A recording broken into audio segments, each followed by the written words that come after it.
여러분 안녕하세요. 음악 감상가 비평 오페라 2차 시 수업입니다. 지난 시간에 선생님이 과제를 내어주었습니다. 그래서 과제 발표할 학생 한 명과 같이 수업을 진행하겠습니다. 구가은 학생입니다. 가은 학생 안녕하세요. 네, 안녕하세요. 요즘 어떻게 지내고 있어요? 네, 저는 요새 온라인 계약을 하고 난 후 평상시 학교 등교 시간에 일어나고 수업 듣고 또 학원 갔다가 집에 오는 시간이 야자 끝나고 집에 오는 시간이랑 얼추 비슷해서 실제로 학교 수업을 듣는 것 같은 평범한 일상을 보내고 있습니다. 아, 네. 학교 다닐 때와 똑같은 그런 생활을 하면, 그렇죠. 뭐 학교 다닐 때나 지금 코로나 때문에 학교 못 올 때나 같은 생활 하면 굉장히 좋은 생활이 되겠죠. 규칙적인 생활도 하게 되고요. 그죠? 아, 네. 자, 수업을 시작하겠습니다. 지난 시간에 오페라의 역사와 오페라의 구성 요소에 대해서 학습했습니다. 그래서 오페라는 1960년경 고대 그리스의 연극, 비극을 재현하고자 했던 예술 애호가들 카마라타에 의해 탄생했다고 말했습니다. 오페라는 한마디로 무엇이라고 말할 수 있을까요? 종합예술이라고 말할 수 있습니다. 아, 네, 맞습니다. 종합예술입니다. 그러면 종합예술은 무엇입니까? 음악을 중심으로 연극, 문학, 미술, 무용 등이 결합된 것이라고 볼 수 있습니다. 아, 네, 맞죠. 오페라를 만들기 위해서는 문학적인 요소, 대본이 있어야 됩니다. 그럼 이 대본은 누가 만듭니까? 문학 작가들이겠지요. 그래서 문학 작가들이 만든 대본으로 연극적 요소를 가미해서 음악적 요소를 사용하여 극을 만듭니다. 이 극을 연주하기 위해 무대라는 것이 있어야 합니다. 이 무대는 미술적인 요소와 건축적인 요소를 가미해서 극의 내용을 뒷받침해주는 시대와 사회 환경을 구성하게 됩니다. 오페라가 종합예술이기는 하지만 여기서 가장 중요한 요소는 오페라라는 음악이다라는 생각을 누구도 부인할 수가 없습니다.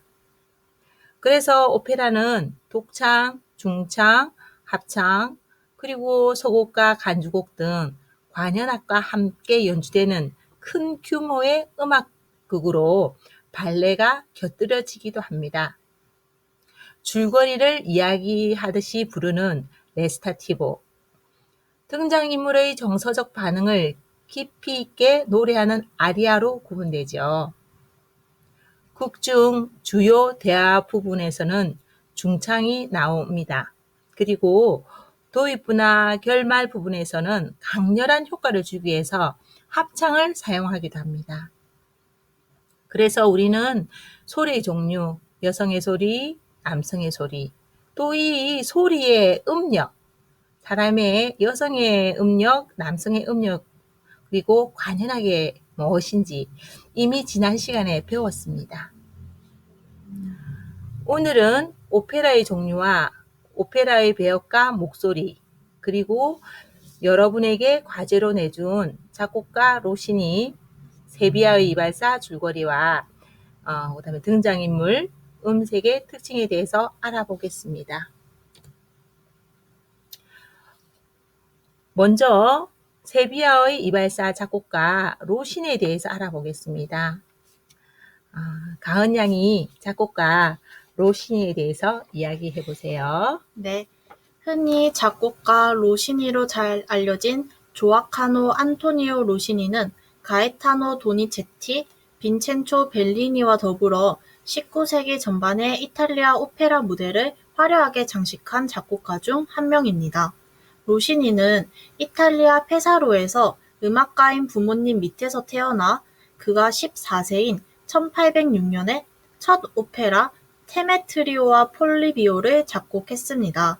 그뒤 4년 뒤 1810년 결혼보증서라는 오페라를 완성하였고 이 곡의 성공으로 그는 단숨에 유명 오페라 작곡가로 세간의 주목을 받습니다. 이때부터 37세까지 20년 동안 그는 수많은 오페라를 작곡했는데 그의 대표작을 몇 개 소개하자면 우리가 배울 세비야의 이발사, 탕크레디, 알제리의 이탈리아 여인 등이 있습니다. 그러나 다양한 오페라 곡을 작곡하던 로시니는 1829년 빌헬름 텔이라는 오페라를 작곡한 후 갑자기 오페라를 그만둡니다. 그가 오페라를 그만두게 된 이유는 더 이상 자신의 작품을 노래할 성악가가 없었기 때문이라고 여겨집니다. 이전까지 그는 전통적인 벨칸토 창법을 익힌 성악가들에 맞춰 작곡을 하였는데 다음 세대의 작곡가들과 성악가들이 벨칸토 창법을 멀리하였기에 그가 오페라 무대를 떠났을 거라고 추측되고 있습니다. 오페라 작곡을 그만둔 뒤에도 종교 음악가 가곡, 실내 악곡 등을 틈틈이 쓰며 남은 여생을 보냈다고 합니다. 아, 네. 가은 학생이 발표 잘했죠. 아, 수고했습니다. 아, 그럼 선생님이 로시니에 대해서 좀 더 부가적으로 얘기해 보겠습니다. 로시니는 1792년에 태어나서 1868년까지 76세까지 살았습니다. 로시니가 태어난 해는 여러분들이 잘 아는 천재 작곡가 모차르트가 세상을 떠난 해입니다. 모차르트는 1791년에 세상을 떠나고 1792년에 로시니가 태어났습니다. 세상에서 모차르트와 비슷한 천재 작곡가로 한 명을 말한다면 또 음악 전문가들은 로시니를 말합니다. 모차르트는 35세의 짧은 인생을 살았지만 로시니는 76세까지 살았습니다. 그러나 로시니는 76세까지 살았지만 38년간만 작곡자 생활을 하였고 그 이유는 알려져 있지 않습니다. 그리고 로시니는 고전파와 낭만파의 중간에 위치한 작곡가로 여러분들이 잘 알고 있는 베토벤과도 같은 시대에 살았습니다. 38년간의 작곡가로 많은 작품을 남겼지만 대부분이 오페라입니다. 그러나 많은 작품이 오페라로 남겨졌지만 38곡의 오페라를 남겨졌지만 칸타타, 피아노곡, 관현악곡, 가곡, 실내악곡, 현악사중곡 등 성악곡 등 여러 방면에서 많은 작품을 남겼습니다. 이 로시니는 이탈리아 오페라의 전통을 개선하고 발전시킨 이탈리아 고전가극의 최후의 작곡가로 알려져 있습니다. 작곡가 로시니에 대해서는 이 정도로 하고 다음은 세비야의 이발사에 나오는 등장인물을 먼저 알아보겠습니다. 세비야의 이발사에 나오는 등장인물은 알마비바 백작, 바르톨로, 로지나, 피가로, 비질리오, 파올레오, 베르타, 암브로지우스, 장교, 그 밖에 공증인, 경관, 악사들, 병졸 등이 나옵니다. 알마비바 백작은 테너 가수가 배역하며 지방 귀족으로 등장합니다. 바르톨로는 의사이자 로지나의 후견인입니다. 로지나는 소프라노 가수로 아름다운 주인공 아가씨입니다.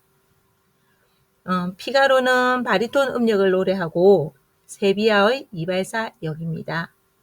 바질리오는 음악 교사이고 파올레오는 알마비바의 백작의 하인이고 암브로지우스는 바르톨로의 하인으로 등장합니다.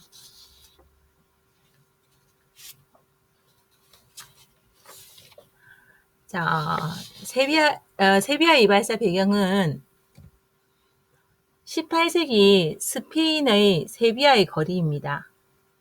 연주 시간은 1막, 2막 합쳐서 한 2시간 15분 정도 되는데요. 1막이 한 1시간 반, 2막은 45분 정도 됩니다. 악기 편성은 플루트, 오보에, 클라리넷, 파고트, 혼, 트럼펫, 트럼본, 팀파니, 큰부, 기타, 그다음에 현압주로 연주가 됩니다. 자, 이제 가은 양이 준비해온 세비야의 이발사 줄거리를 들어볼까요? 자, 가은 양 얘기해 주세요. 네. 17세기 에스파냐 세비야의 한 마을에 사는 로시나라는 아가씨한테 첫눈에 반한 알마비바 백작은 낮이며 밤이며 그녀를 위해 사랑의 세레나데를 부릅니다. 하지만 로시나는 한 번도 그를 봐주지 않죠. 알마비와 백작은 왜 그녀가 나를 봐주지 않는지 고민이 되어서 마을에 사는 이발사 피가로한테 어떻게 하면 그녀가 나를 봐줄까? 라고 상담을 합니다. 그러자 피가로는 자기는 무슨 일이든 척척 해낸다며 마침 로시나 아가씨네 집에 이발을 해주러 자주 가니까 한번 아가씨한테 기뜸을 해주겠다며 백작한테 약속을 합니다. 그리고 피가로가 로시나의 집에 간 날, 피가로는 약속대로 로시나 아가씨한테 매일 그녀를 위해 사랑의 세레나데를 부르는 한 마을 청년이 있다고 얘기를 해주었고, 그 말을 들은 로시나는 깜짝 놀라며 황급히 창문을 내려다봅니다. 그 밑에는 백작이 자신을 보며 서 있었고, 피가로는 백작한테 받은 편지를 로시나에게 건네며 둘은 편지를 주고받게 됩니다. 하지만 편지에서 백작은 자신이 알마비바 백작이 아닌 가난한 청년 린도로라고 밝히죠. 루시나와 더 가까워지고 싶었던 백작은 다시 피가로한테 가 무슨 방법이 없을까 물어보았고, 피가로는 술 취한 병사로 변장하여 그녀의 집에 접근해야 한다고 말합니다. 그 말에 백작이 화를 내니 피가로는 이렇게 말합니다. 로시나 아가씨는 부모님이 두 분 다 없으시고 대신 아가씨의 돈을 노리는 늙은 후견인인 의사 바르톨로가 있는데 그가 아가씨를 밖에도 못 나가게 하고 누구와 얘기도 못하게 잡아두셔서 어쩔 수 없어요. 결국 피가로의 말대로 백작은 변장을 하기로 합니다. 그리고 다음날 술 취한 병사로 변장한 백작이 로시나의 집에 들어가는 데 성공하고 여차저차하여 마침내 로시나와 둘만 있을 수 있게 됩니다. 거기서 그 둘은 서로의 사랑을 확인하며 즐거운 시간을 보내던 중 아까부터 수상하게 지켜보던 바르톨로에 의해 발각되어 결국 백작은 쫓겨나게 됩니다. 한바탕 소동이 일어난 후 바르톨로는 로시나의 음악교사인 바실리오에게 로시나가 다시는 그 백작과 만나지 못하게 하는 방법이 없을까? 얘기를 나눕니다. 한참 얘기하던 중 방법은 자기가 로시나와 결혼하는 수밖에 없다고 생각한 바르톨로는 얼른 결혼식 준비를 시작하기로 합니다. 한편 다시 피가로를 찾아간 백작은 다시 한번 그에게서 방법을 듣는데 이번에는 음악교사로 변장해 그녀의 집을 찾아가는 것이라고 합니다. 피가로가 바르톨로를 이발시키면서 시선을 뺏은 그때 음악교사로 변장한 백작이 로시나한테 가던 중 시녀한테서 바르톨로가 로시나 아가씨와 결혼한다는 얘기를 듣고 놀래며 성급히 로시나의 방으로 향합니다. 백작한테서 그 말을 들은 로시나는 깜짝 놀라며 어떻게 해야 하냐며 절망에 빠집니다. 그러자 백작은 오늘 저녁 집에 찾아올 테니 짐을 싸 같이 사랑의 도피를 하자고 로시나에게 제안하고 그녀는 그 제안을 받아들입니다. 백작이 떠난 후 서둘러 로시나는 가방을 꺼내 짐을 챙기고 있는데 마침 바르톨로가 들어와 이게 뭐 하는 짓이냐며 설마 그 백작과 함께 도망을 가는 거냐며 크게 화를 냅니다. 그러자 로시나는 그는 백작이 아니라 가난한 청년 린도로라고 말합니다. 그녀의 말을 들은 바르톨로는 크게 웃으며 그는 린도로가 아닌 바람둥이 백작 알마비바라며 너는 그에게 속았다고 말하며 경찰을 부를 테니 꼼짝 말고 집에 있으라 말합니다. 그리고 얼마 뒤 옥상을 통해 로시나의 방 창문에 도착한 백작과 피가로가 로시나한테 문을 열어달라고 하자 아까 바르톨로의 말에 충격을 받은 로시나가 백작한테 왜 자신을 속였냐며 추궁합니다. 그녀의 쌀쌀맞은 태도에 놀란 백작은 사실대로 그녀에게 털어놓습니다. 사실 이제까지 나한테 접근한 여자들은 모두 나의 지위를 노리고 접근한 여자들이었지만 내가 처음으로 반한 당신은 아무 대가 없이 나를 사랑하였소. 당신을 속였다고 생각한다면 정말 미안하오. 하지만 나는 당신을 진심으로 사랑하오. 라고 말하자 그 순간 백작의 진심을 알게 된 로시나는 창문을 열어 그와 피가로를 맞이합니다. 같이 떠나자고 백작이 로시나의 손을 잡자 로시나는 바르톨로가 이미 경찰을 부르러 갔고 1층에는 음악교사와 신부님까지 와 있어서 도망칠 방도가 없다고 말합니다. 한참 난감한 상황에 고민하던 중 피가로가 한 가지 작전을 생각해냅니다. 음악교사와 신부님, 신랑과 신부까지 있으니 차라리 여기서 결혼식을 올리는 게 어떨까요? 그럼 아무도 우리를 주거 침입죄라고 생각하지 않을 겁니다.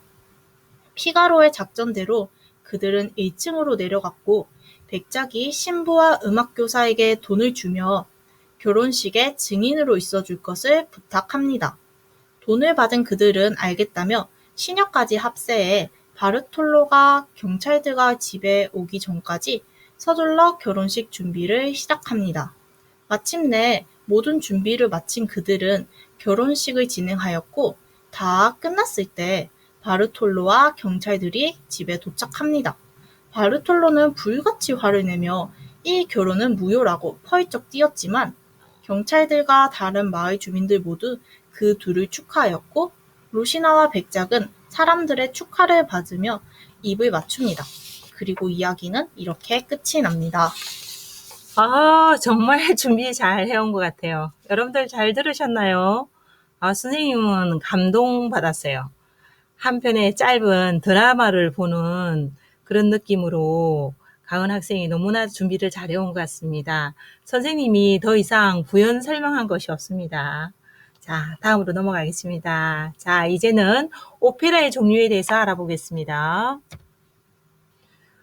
오페라는요, 정가극, 오페라 세리아, 오페라 부파, 오페레타, 희가극이 있습니다. 정가극은 화려하고 대규모적인 오페라로 비극적인 내용을 말합니다. 오페라 세리아는 그리스 신화나 고대의 영웅담을 소재로 엄숙하고 비극적인 이탈리아 오페라입니다. 레스타티브와 아리아를 특히 중요시하고 중창이나 합창을 그다지 쓰지 않습니다. 그 다음에 오페라 부파는 서민적 이야기를 익살스럽게 묘사한 소규모의 오페라입니다. 정가극보다는 풍자적이며 반주가 없는 대화가 가장 많이 사용됩니다. 지금 우리가 공부하는 세비야의 이발사도 이 오페라 부파에 해당됩니다. 다음은 오페레타. 일반 오페라보다 규모가 작고 대중적이며 때문로는 유머러스한 극으로 경가극이라고도 합니다. 마지막으로 희가극. 희가극은 희극적 내용의 가극이며 희극이 아니더라도 대화로 이루어지는 대사가 있는 오페라를 말합니다. 다음으로 오페라의 배역과 목소리에 대해서 알아보겠습니다. 오페라의 배역과 목소리는 연관성이 있습니다. 여성의 목소리가 소프라노, 메조소프라노 혹은 알토에 따라 배역이 정해집니다. 그리고 남성의 소리 역시 테너, 베이스, 바리톤에 따라 배역이 정해집니다. 그럼 소프라노부터 알아볼까요? 소프라노는 보통 기교적이고 화려한 음색으로 주로 오페라의 여주인공을 맡습니다. 그리고 이 소프라노는 4가지의 소프라노로 분류되는데 여러분들은 그냥 이런 것이 있구나 이 정도만 알면 됩니다.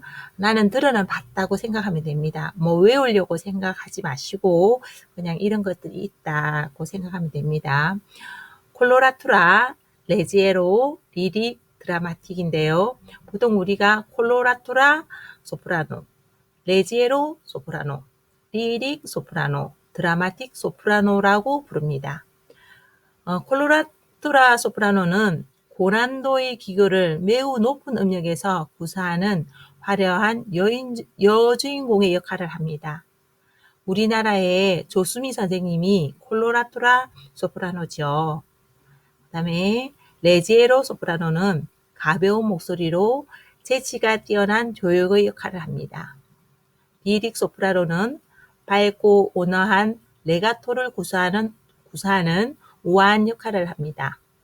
드라마틱 소프라노는 목소리에 힘이 있고 음량이 큰 강렬한 배역을 합니다. 다음은 알토의 배역. 알토의 배역은 서정적이고 정적인 느낌을 주어 나이 많은 부인이나 하녀 등의 조역을 맡습니다. 테너는 남성의 높은 음역대의 힘있는 음색으로 오페라에서 주로 남자 주인공 역을 맡습니다. 그리고 베이스는 남성의 낮은 음역대로 주로 왕이나 아버지, 나이 든 남자 등의 조역을 맡습니다.